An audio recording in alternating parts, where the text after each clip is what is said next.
In this video segment for the National Kitchen and Bath Association certification exam, we're going to take a look at creating this specific island. We'll make sure in our floor plan view that we have appropriate space clearances, and I'm also going to show you how to create the workspace for the kitchen triangle. Let's go in and take a look at the steps to create this specific island. As I begin the kitchen island, I'm going to use the base cabinet tool. And I'm going to come in here and just simply click a base cabinet. The closer I get to the wall, it'll change the right orientation. I'm going to click on it. I'm going to hold my control key down, and I'm just going to approximately place this. The first thing I want to do is double click and open it up. And I want to set the width of this cabinet, the depth, and the height. First of all, I want it to be a 32-inch high cabinet, and on the depth, let's go ahead and set it to be 15 inches. Once I have that, we'll go ahead and make a copy of that cabinet, and I'm just going to simply grab the copy command and pull out and snap a copy of that cabinet. I now have the two base cabinets that I need. Both are 32 inches high. On this particular cabinet, I'm going to make it a sink base.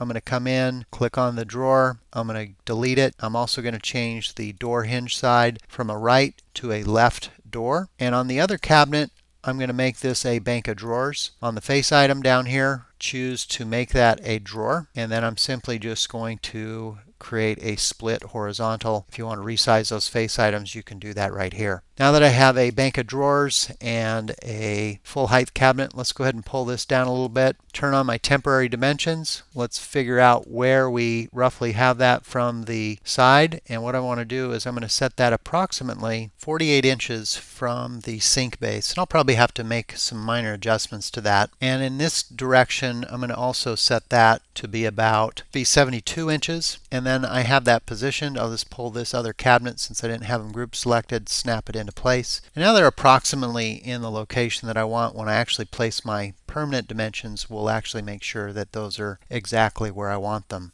Now for the island, we want to generate an overhang custom countertop. Let's take a 3D view and take a look as we do this. Alright, so I'm going to select this cabinet. And while it's selected, in the lower left-hand menu is an option to generate a custom countertop from that cabinet. That will disconnect it from there, and then I can actually then pull it out and pull it over, and I'm going to need to actually go into the plan view to make sure that I get this exact. I want to have the same half-inch overhang, so let's go ahead and pull it over to the cabinet box, and then I'm just going to click and drag past that. I'll press the tab key and just type in a half an inch as I do that. That'll allow me to make sure that I actually have that half inch or 1 inch overhang. I'll just make that 1 inch. And then I've got that overhang. And on the back here, if you select the back of this corner, you can shape this if you wanted to shape it and create really any style of countertop that you want. I'm just going to undo that, and I want to set my dimensions for this. So I'm going to go ahead and use, again, I want to make sure that I'm on my floor plan annotations and my floor plan set.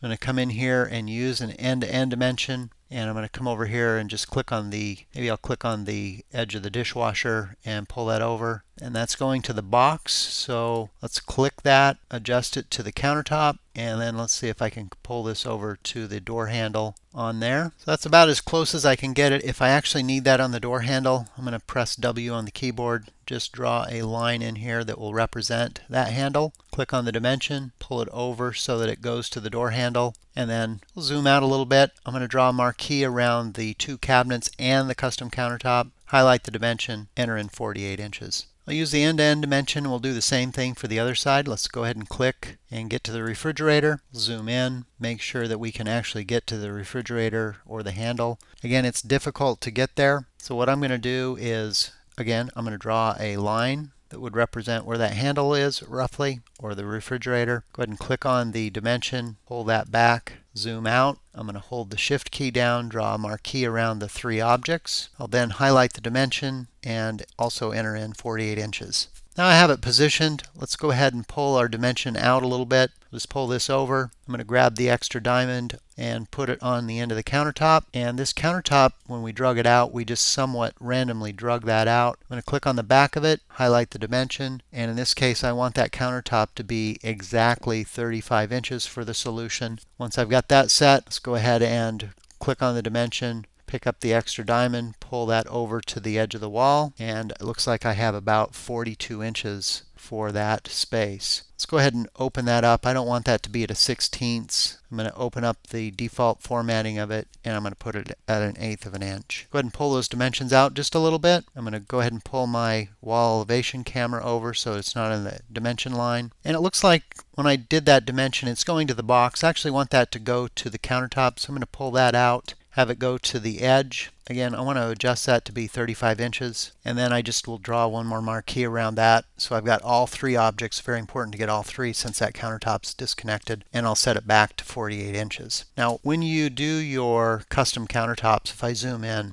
that is a 90-degree corner, and it's recommended that you have rounded corners. I'm going to select the countertop edge itself. I'm going to select the fillet tool, which you'll find in the bottom menu. Click fillet. I'm going to double click on the tool, and I'm going to set the fillet amount. So if I set that at a 1/2 inch, it's now stored in the value, and you can then hit fillet all. Sometimes if you have dimensioned exactly to the corner, you may lose your dimensions. You may need to re-click on those. Let's fill our screen and see what we have. So it looks like I lost the dimension off to the wall. We'll just click on there and pull it back. So it's easy to add those back. And if you zoom in, you can see that the fillet is now rounded. Maybe difficult to see on your plan view, but I assume the kitchen and bath examiners are going to be pretty thorough for you. To support that custom countertop, I'm going to go into the library and I'm going to find a column. In this case, I'm going to look for a tapered column. I'll use the search tool, find a tapered column in here, and I'm just going to come over here in the plan view and place this. And I'll have to resize it so that it fits underneath the countertop. Let's pull our view around, and you can see exactly where we have it. If I do a section view on this side, let's go ahead and just use a back clip cross-section view. Pull that view through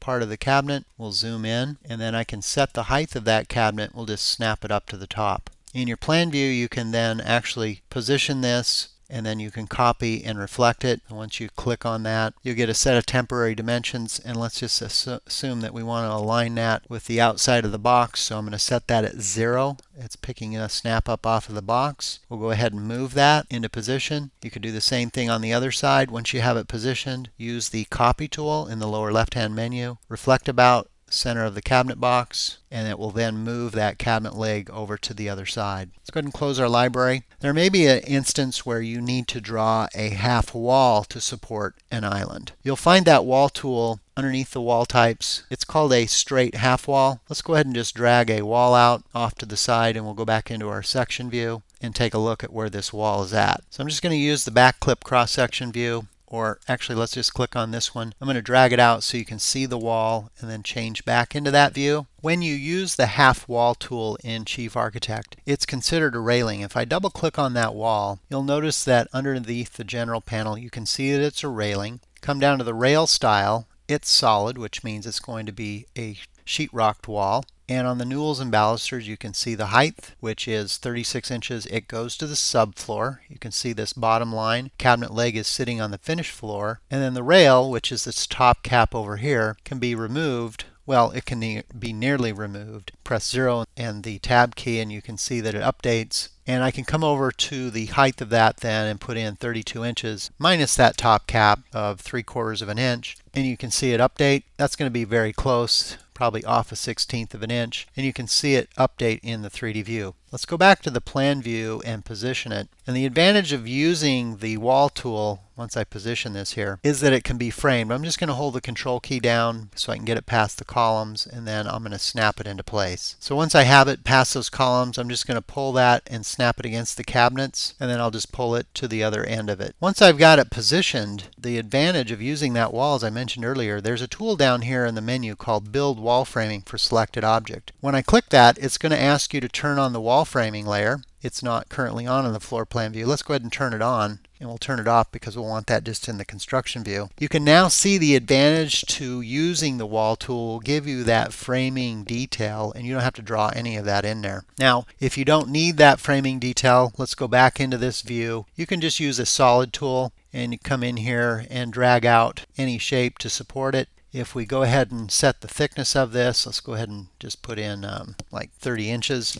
And then I just need to position that back in the floor plan view. Drew it from the opposite side. We'll just pull it over here. You can see that it's very easy to get it positioned, and then you can just use your material eyedropper and pick up and set the color of it. I'm just going to go ahead and remove those two things. Our columns are okay to support that. Let's hit delete, and we'll hit delete on this as well. Back in the floor plan, I want to finish dimensioning this. I'm going to use my end-to-end dimension. I'm going to come over to the wall, and I'm going to pull out my end-to-end dimension, make sure I pick up the countertop edge. Once I select that, I'm going to add the diamond if I want to go to the other edge of the countertop, and then I can pull that off just a little bit. Again, if you want to remove the 1/16 of an inch that I seem to have in here, you can double click on the dimension and you can override that and just put in 1/8 of an inch in there. The next thing I want to do is I want to show how to create a work triangle if you want to do one of those. Again, I'm using the floor plan annotations. I'm on the floor plan layer set, and I'm just going to use the line tool.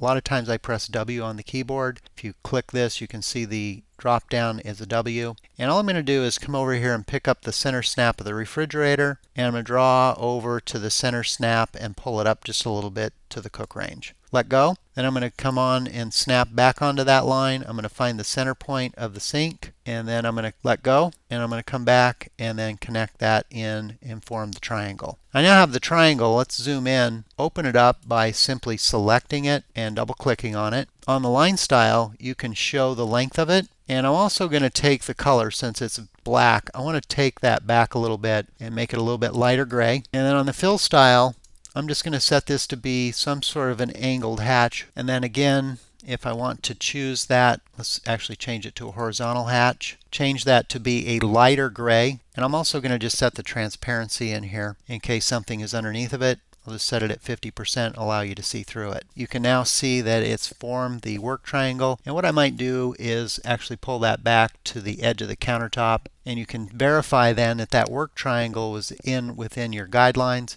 If you want to add text in here, let's go ahead and use our simple text tool, and we'll just type in the word work triangle. And then you can position that. That's a pretty big font, so I'm just going to open it up, and I'm going to change the text style associated with it. Normally that text is on a 1/2 inch. I can override it right here, and I might just come in here and make that a 2 inch, and also maybe change the color to just be a so what I've done here is I've created the dimensions for the island. We've placed the island. If you want to do a section view, there is the cross section. It's going to show you the entire structure. It's called a back clip, and it's only going to create that sliver of that view. When you do that, you see the entire floor structure to get that. There may be instances where you need that because you need to be able to see a vaulted ceiling. A wall elevation won't show you that, anything above the vault. There is a way to create a wall elevation of that. Let's use our wall elevation tool and run a wall elevation through here and stop. Now what's going to happen here is you're going to actually see all the way through to the back wall. What we can do, let me press Shift F6 on the keyboard. I can select that camera, and if I double click on it to open it up, you can come into the plan display component, and you can, first of all, let's name it a letter C here for the callout label. And on the camera panel, there is a back clip, and you can specify what it back clips after. When I drew that out, it was about 70 inches. Once you select OK, you can see then it drops out that back wall. And this is a nice way to be able to get your view. Maybe a little extra credit if you're still watching. Let's go into the library, add our sink, find our bar sinks, find a sink that will work, click on the cabinet, and now I'm going to dimension it. Remember, I did some manually dimensioning on the second wall, and I'm going to use the same type of thing. I'm going to use my elevation cabinets, and I'm just going to come in here, draw a dimension line through here. We'll go ahead and pull that down. Next, I'm going to choose my center line dimension, and I'm also going to change what it locates using the center line tool. I'm going to come over from the edge of the wall, create that center line, and notice it doesn't pick up the edge of the cabinet. That's okay. I'm just going to release it. We'll pull the center line down, use the extra diamond, pull it over here, and then I'm going to go back to my cabinets, elevations, and then I'm going to change it to an end-to-end dimension, and we'll just pull that out from that end to the other end. And you may not need that dimension, so let's just go ahead and pull that diamond over here, and we'll just grab the box. And I'll pull that up into here and maybe pull these two down and make some adjustments. Using the end-to-end dimension, let's go also pick up the cabinet box here, pull that down. Notice that it's probably snapping to the subfloor. I'm just going to go ahead and pull that up. If you use the regular dimension tool, that should pick up the countertop. Let's do that on the other side. Pull that down, and it doesn't look like it picked up the countertop, so let's just add that on there, pull it over, and then we can slide that back. Now I haven't added any of the electrical, but if I had my pendant lights on here when I get to the electrical and mechanical plan, I'd open this back up. Again, you're probably not required to send an island elevation out to your layout sheet for your exam, but maybe you're doing a little extra credit, or maybe they will ask you to do it in the exam, and now you know how. Using the wall elevation tool, open it up and check that it is back clipped, and then you can drop out that back wall and get this type of a view. If you want to put it on your layout sheet, just do the File, Send to Layout. Want to set it at 1/2 inch scale. Plot lines is black and white. Add color to it. Page 6 is the page I'll send it to. I can then click on that and size down the viewport. On the previous page, I can grab my camera text or the text callout, Control C on the keyboard, and then paste that in the same position. Maybe I'll slide my viewport over, center it over here. Rename the callout information here. And once that's done, you've got your elevation view for that island out on your layout sheet. So that wraps up the video series on the island. Next, I'm going to go through and dimension the floor plan and make sure all of the dimensions that you need for the floor plan are on there. I'll also take a look at the text callouts that you need to put in there to call out your cabinet information and your fixture information.